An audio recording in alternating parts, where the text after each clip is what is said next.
நேர்கள் அனைவருக்கும் அஸ்ஸலாமு அலைக்கும் வரஹ்மத்துல்லாஹி வபரகாத்துஹு. மற்றும் ஒரு காணொளி ஊடாக உங்களை சந்திப்பதில் மிக்க மகிழ்ச்சி அடைகின்றேன். இஸ்லாத்தை ஏற்றுக்கொண்ட அமெரிக்கர் ஜான் கௌபத்துல்லாவை முதல் தடவையாக பார்த்துவிட்டு மெய்மறந்து நின்ற அந்த சம்பவத்தை அவர் கூறியிருக்கிறார். நீங்கள் படத்தில் பார்ப்பவரின் பெயர்தான் ஜான். அமெரிக்காவின் நியூ ஜெர்சி மாநிலத்தை சார்ந்தவர். சிறந்த வழக்கறிஞர், கிறிஸ்தவ மதத்தின் மீது மாறாத பற்று கொண்டவர்.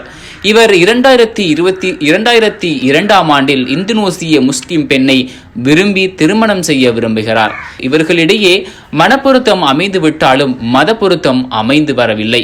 இந்தோனேசிய முஸ்லிம் பெண்ணை கிறிஸ்தவ மதத்தில் இணைத்துவிட வேண்டும் என்று அயராது உழைத்தார். ஆனால் அந்த முஸ்லிம் பெண் எதற்காகவும் எனது மார்க்கத்தை விட்டு வெளியேற மாட்டேன் என்று, அது உண்மையான மார்க்கம், அந்த மார்க்கத்தில் நீங்கள் தான் வர வேண்டுமே தவிர நான் கிடையாது, அந்த மார்க்கத்தில் இருந்து வெளியேறும் பேச்சுக்கே இடம் கிடையாது என்று திட்ட தெளிவாக அந்த பெண் கூறியிருக்கிறார். மாஷா அல்லாஹ். பிறகு குர்ஆனையும் இஸ்லாம் சம்பந்தப்பட்ட சில புத்தகங்களையும் அவருக்கு அன்பளிப்பாக வழங்கிவிட்டு, இவைகளை நீங்கள் திறந்த மனதோடு படித்து பாருங்கள், இதில் சத்தியம் இருப்பதாக நீங்கள் உணர்ந்தால் இந்த மார்க்கத்தில் இணைந்து விடுங்கள் என்று அவருக்கு அழைப்பு விடுத்தார். மாஷா அல்லாஹ், எப்படி ஒரு ஈமானிய பெண்மணி!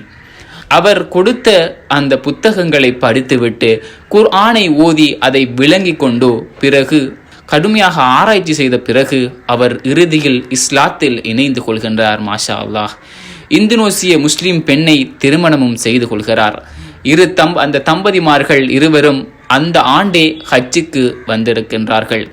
அவருடைய பெயர் யாசிராக மாற்றிவிட்டு கௌபத்துல்லாவை பற்றி அவர் கூறும் வார்த்தைகளை பாருங்கள். நான் முதல் தடவையாக கௌபத்துல்லாவை பார்த்தபோது மெய் மறந்து நின்று விட்டேன் என்று கண் கலங்கி அவர் கூறுகிறார். சுபஹானல்லாஹ். அல்லாஹு தாலா அவருக்கு இப்படி அழகிய பாக்கியத்தை கொடுத்திருக்கிறார். எல்லாம் வல்ல இறைவன் நமக்கும் அப்படியான பாக்கியத்தை அல்லாஹு தாலா தர வேண்டும். அல்லாஹு தாலா அவர்களுடைய வாழ்க்கையில் பரக்கத்தை அளித்து இருவரும் சந்தோஷமாக ஈமானோடு வாழ்ந்து மரணிக்க எல்லாம் வல்ல இறைவன் அவர்களுக்கு அருள் புரிய வேண்டும். இன்ஷா அல்லாஹ் மற்றொரு காணொளி ஊடாக உங்களை சந்திக்கின்றேன். அஸ்ஸலாமு அலைக்கும் வரஹ்மத்துல்லாஹி வபரகாத்துஹு.